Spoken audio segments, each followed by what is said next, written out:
Transcurridas apenas unas jornadas del brutal atentado, con 3 proyectiles aún incrustados en su anatomía, Omar García Harfuch ejecutó una acción que rebasaba cualquier umbral de sensatez imaginable. Desoyó el instinto de preservación y descolgó el auricular para comunicarse directamente con el individuo que había ordenado su aniquilación. Al otro extremo de la línea, con una mezcla de sorpresa y audacia, el Mencho atendió el inesperado contacto.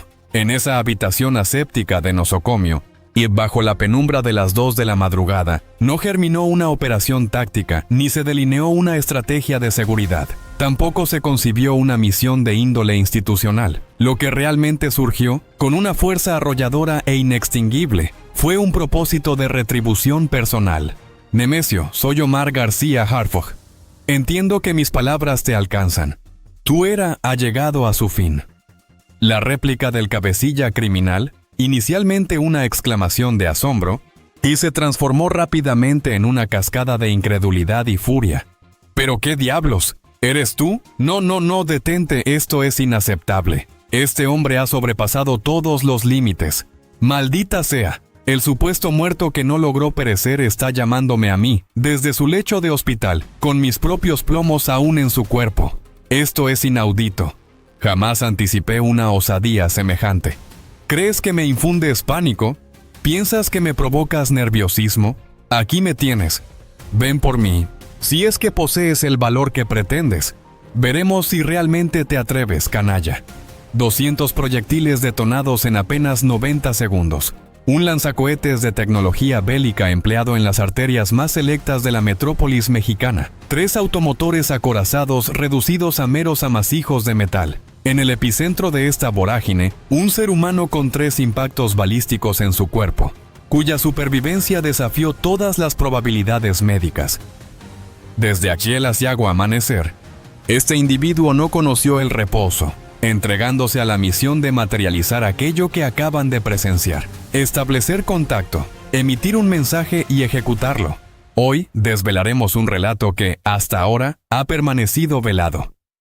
Olviden el mero recuento de un operativo o la versión oficial.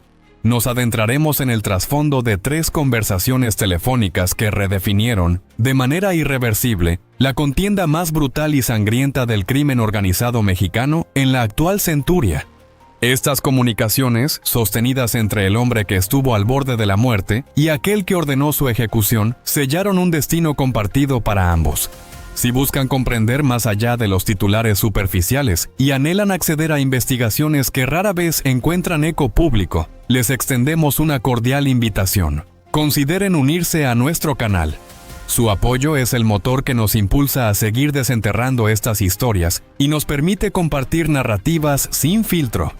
Quédense hasta el final, porque la tercera de estas llamadas, efectuada cuando la confrontación ya había concluido, transformará por completo su percepción de este suceso. Para comprender la magnitud de aquella conversación inicial, resulta imperativo adentrarse en los pormenores del evento detonante.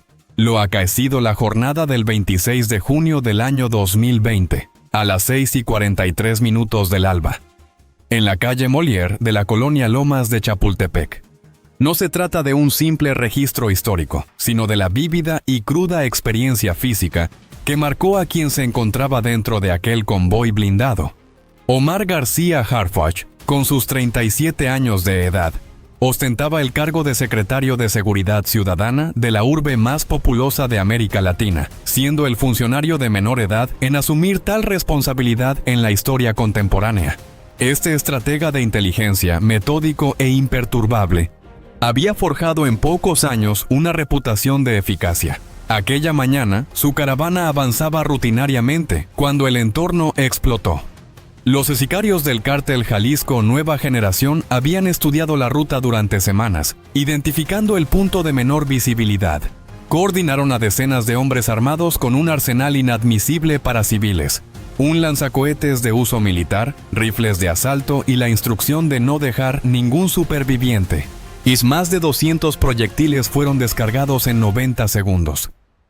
3 impactos alcanzaron a Harfuch. Uno rozó su cuello, otro perforó su hombro derecho, y el tercero se alojó en su torso. Sus escoltas ofrendaron sus vidas, Los paramédicos confesarían que su supervivencia era simplemente extraordinaria.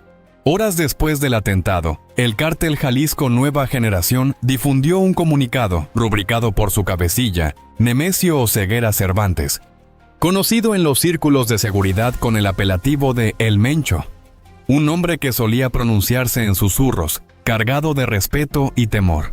Este individuo, en menos de una década, había erigido la organización criminal de más rápida expansión en la crónica del narcotráfico en Latinoamérica, extendiendo sus actividades a una veintena de naciones. Su poderío bélico era tal que los expertos de la DEA lo equiparaban con el de pequeñas fuerzas armadas regulares.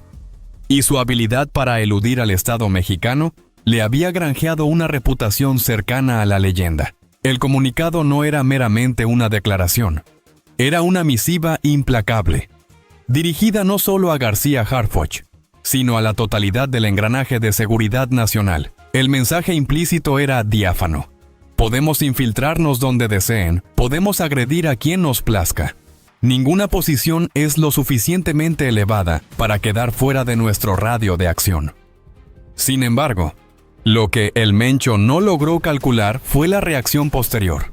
¿Qué ocurre cuando el individuo a quien se le ordena asesinar no sucumbe? ¿Qué sucede cuando, en lugar de neutralizar a tu adversario más perspicaz, lo metamorfoseas en una entidad completamente distinta? No se trataba ya de un mero servidor público, ni de un objetivo más en un expediente. Se había transformado en un cazador implacable, con una herida abierta que se negaba a cicatrizar y una deuda personal ineludible por saldar. Aquello, en retrospectiva, constituyó el fallo más oneroso que el Mencho perpetró en sus 3 décadas de trayectoria delictiva. 9 jornadas después del ataque, Omar García Harfuch permanecía ingresado en el centro hospitalario. Rodeado de monitores y bajo el influjo de analgésicos, su convalecencia se vislumbraba extensa. Los facultativos habían sido explícitos, se requería reposo absoluto.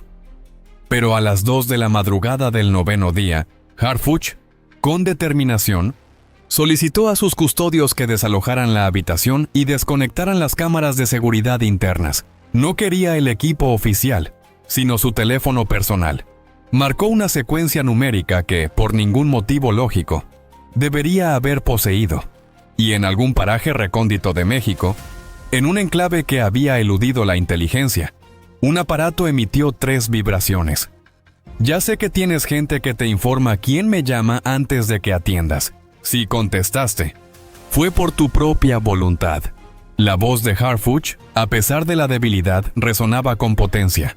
¿Pero qué diablos No, espera. Este tipo posee una valentía descomunal, maldita sea. El supuestamente difunto que no murió me está contactando a mí, desde su cama de hospital, con mis propios plomos aún incrustados. No es posible. Esto sí que no lo esperaba yo. ¿Cómo va esa salud, mi estimado? ¿Te duelen mis recuerdos o la medicación ya te insensibilizó? Harfuch, impertérrito, replicó con firmeza. Estoy vivo, Nemesio. Por muy pox margen, es cierto, por un ápice. Tus hombres cometieron un error crucial. De no ser por su negligencia, ahora mismo no estaríamos conversando. Estarías tranquilo, silente, bajo tierra. No habrá una segunda oportunidad. Justo por esa razón te llamo. La pausa en la línea se prolongó, cargada de tensión. El Mencho, visiblemente exasperado, exclamó: «Un momento.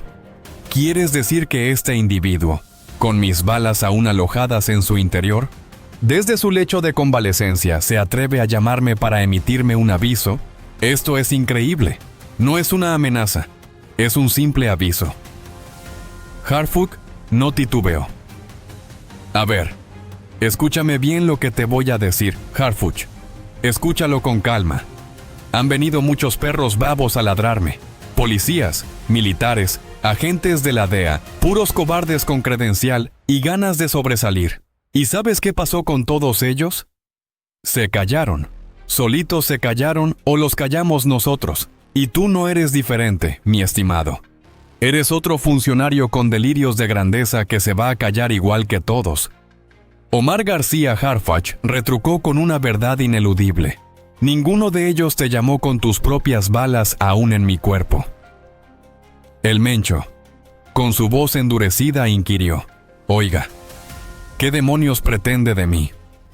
La respuesta de Harfuch fue una advertencia gélida. Que lo sepas, que llegado el día no puedas alegar ignorancia. Yo no envío a mis ejecutores sin previo aviso. El sarcasmo brotó del capo. ¡Qué caballero! Muy íntegro, muy de honor. Háblame de tu honor cuando nos topemos en la calle. Te encontraré, mi estimado. Te lo garantizo personalmente. Cuenta con ello. Detengámonos en la esencia de lo que Harfuch articuló y, sobre todo, en lo que silenció. No hizo referencia alguna al gobierno, ni a la Guardia Nacional, ni a la DEA, ni a la Fiscalía, ni a ninguna entidad institucional. Su discurso se manifestó en la primera persona del singular, un yo rotundo, no el Estado mexicano, sino un hombre con 3 proyectiles incrustados que, en las profundidades de la madrugada, contacta a aquel que ordenó su muerte para anunciarle que iría a su encuentro. Y el Mencho, quien a lo largo de décadas de delincuencia había desarrollado una perspicacia para discernir la naturaleza humana que constituía su salvaguarda, percibió esto con una claridad absoluta. No escuchó a un funcionario, escuchó a un hombre. Una interrogante persiste en el análisis de los expertos. ¿Por qué el Mencho no interrumpió la comunicación de inmediato? ¿Qué lo motivó a contestar, a escuchar hasta el epílogo de aquel audaz llamado, en lugar de clausurarlo al instante y activar toda su red de seguridad? La única explicación que resuena con lógica, por más incómoda que sea, apunta a una mezcla de curiosidad intrínseca y un involuntario respeto. Es una especie de reconocimiento primario que los grandes depredadores experimentan al identificar en su adversario una cualidad inédita, algo que no se asemeja al temor, pero que tampoco es su antítesis directa. Lo que sí se conoce con certeza es la reacción posterior de El Mencho tras finalizar la llamada. Según testimonios de sus propios lugartenientes, quienes más tarde colaboraron con las fuerzas del orden, el capo se sumió en un silencio absoluto que se extendió por casi 4 minutos. No emitió palabra alguna, no impartió instrucciones, no reaccionó de forma alguna.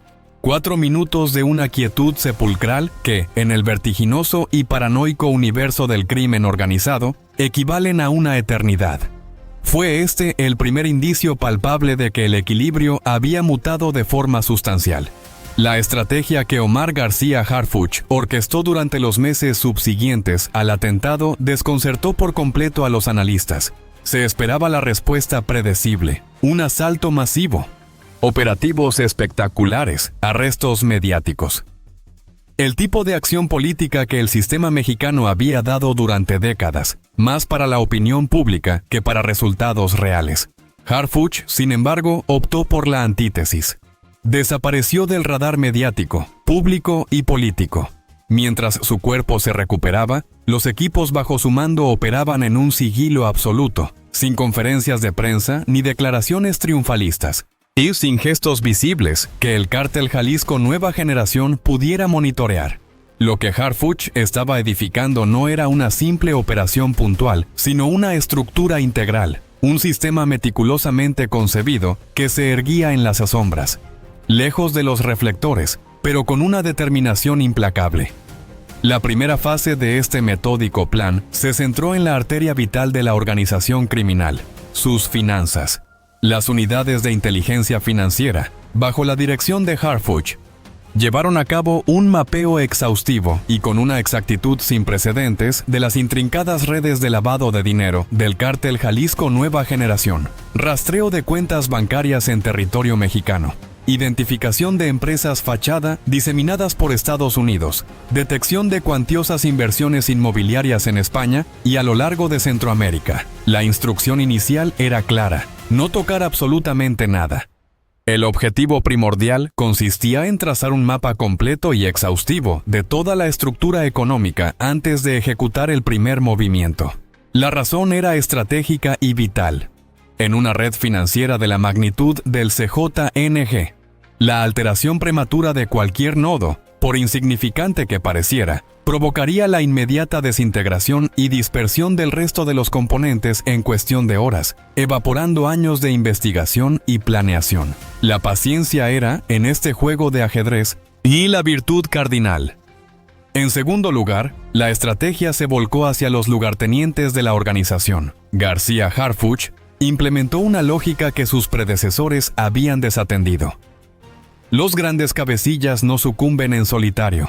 Su caída se produce cuando el entorno que los nutre y protege se erosiona hasta impedir su funcionamiento. Así, se impactó el segundo y tercer escalafón del liderazgo del CJNG, no con detenciones ostentosas, sino con arrestos quirúrgicos, extradiciones calculadas y procesos jurídicos robustos que anularon excarcelaciones rápidas. Este ritmo, sin sensacionalismo mediático, generó el efecto deseado, una profunda paranoia interna. El tercer pilar, y decisivo a la postre, fue la inteligencia tecnológica. Harfuch invirtió significativamente en capacidades de análisis digital que para los estándares latinoamericanos de la época resultaban extraordinarias. Esto incluyó el rastreo de metadatos y la aplicación de algoritmos de reconocimiento geográfico a contenido visual en redes sociales y la formación de jóvenes analistas cuya comprensión del universo digital superaba con creces a la vieja guardia. El Mencho seguía siendo una entidad elusiva, casi fantasmal, pero los espectros dejan huellas que no siempre logran controlar. El rastro digital que perseguían los equipos de Harfuch tenía nombre, apellido y una activa cuenta en una popular red social. María Julisa Gómez Peralta, una joven influencer con una legión de miles de seguidores, cuya vida virtual era un escaparate de opulencia. Imágenes de viajes a destinos exclusivos, cenas en restaurantes de alta cocina y panorámicas montañosas capturadas con la lente de un teléfono de última generación. Era la encarnación de la vida aspiracional que las plataformas digitales han moldeado como el paradigma narrativo de nuestra era. Para sus admiradores, ella era precisamente lo que aparentaba. Sin embargo, para los expertos del equipo de Harfuch, representaba algo radicalmente diferente. María Julisa mantenía una conexión con la estructura del cártel Jalisco Nueva Generación, una relación que los investigadores habían identificado y documentado meticulosamente durante varias semanas. No obstante, esa mera conexión no bastaba para generar una ubicación operativa precisa. Lo que la transformó en la pieza clave y definitiva no fue su identidad, sino la información que de forma inconsciente divulgaba a través de sus publicaciones. Cada imagen era un fragmento de un rompecabezas vital. Cada imagen digital, aparentemente inocua, alberga una vasta cantidad de información invisible para el ojo humano, conocida como metadatos EXIF. Estos datos pueden incluir coordenadas GPS precisas, si la función de ubicación del dispositivo estaba activada, la fecha y hora exactas de la captura, la marca y el modelo del aparato telefónico, e incluso, en algunas ocasiones, la red inalámbrica a la que estaba conectado en el preciso instante en que se tomó la fotografía.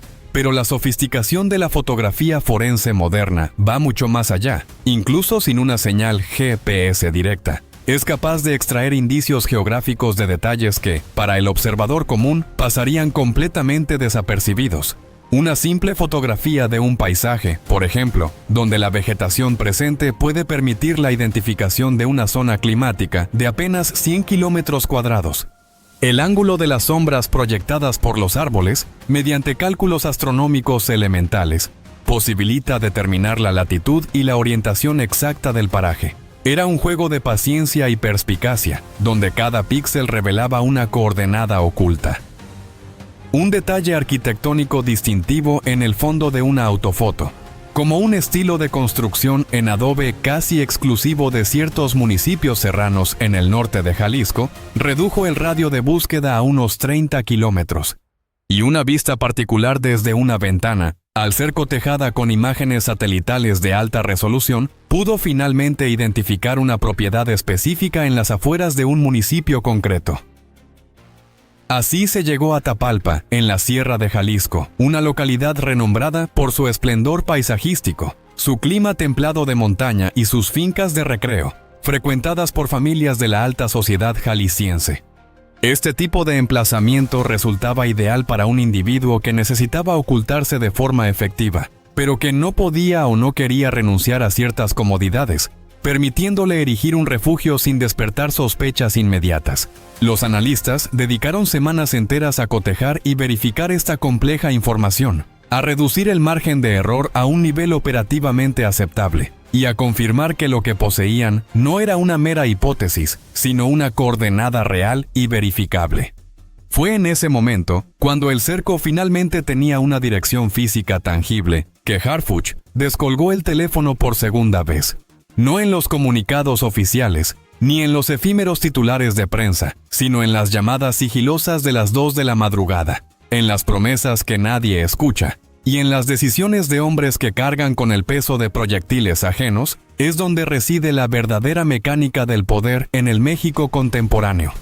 Es allí donde se revelan las complejidades que la realidad demanda y que los medios de comunicación tradicionales rara vez tienen el tiempo o la audacia de abordar. Por ello, nuestro espacio continuará explorando estas narrativas sin el filtro que tiende a simplificar todo en blanco o negro, abrazando la intrincada paleta de grises que define la existencia. Es si este viaje a las profundidades de un conflicto personal y sus devastadoras repercusiones institucionales te ha mantenido al filo del asunto. Si anhelas desentrañar las capas ocultas de historias que transformaron una nación, entonces asegúrate de formar parte de nuestra comunidad. No te quedes fuera. Haz clic en el botón de suscripción para recibir la verdad sin censura, que los otros no se atreven a mostrar. No dejes que la verdad se desvanezca en el olvido. La historia está esperando ser contada, y tu perspectiva es invaluable. Hasta la próxima, donde la realidad siempre supera la ficción más audaz.